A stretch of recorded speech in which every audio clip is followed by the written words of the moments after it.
والله عنده حسن الثواب وخواي پروردگار باشترين پاداشتی لایە باشترین ثواب چاکەی لایە کە بەرامبەر چاکەکاران بیداتەوە حسن الثواب لای خواي پروردگارە بۆی بەڕاستی ئینسانی عاقڵ براکەم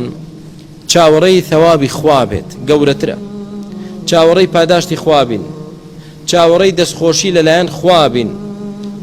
چاوەڕێی ئەوە نەبین دەستخۆشی و پاداشتی خوا و ڕەزابوونی خوا لەدەست دەین بۆ پاداشتێکی کەمی بێقیمەتی بێنرخی دنیایی لەلایەن کەسێکی دنیایی نەچین خوای گەورە بگۆڕینەوە بە عەبدێک زۆر هەڵەین کە خوای گەورە بگۆڕینەوە بە عەبدێک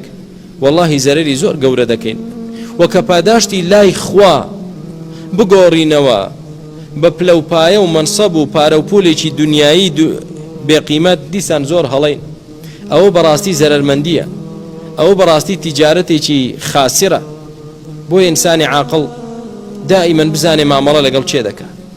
دائیمەن بە دوای ئەوەدا بگەڕین کە پاداشتی خوا بەدەست بێنین ڕەزابوونی خوا بەدەست بێنین خۆشەویستنی خوا بەدەست بێنین تەئید و پشتیوانی خوا بەدەست بێنین ئەوە گرنگە براکەم ئەگەر لە پێناو ئەوەدا خەڵکانێکیش لێ تووڕە بێ ئەگەر لە پێناوی ئەوەدا شتێک لە دنیاشت لەدەستچێ پاداشت و ثەوابی کەسانێکی دنیایشت لەدەستچێ هیچ نییە بە خەیاڵت دانێ چونکە کە خوا دەستکەوێ ڕەزابوونی خوا ئەو تۆ خەمی چیتە ڕەزابوونی خەڵکم لەدەست چۆ جا خەڵک چییە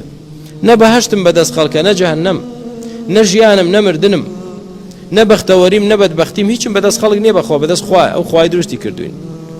کەواتە براکانم ئینسانی عاقڵ بە دوای ثەوابی خوادا بگەڕێ چونکە والله عنده حسن الثواب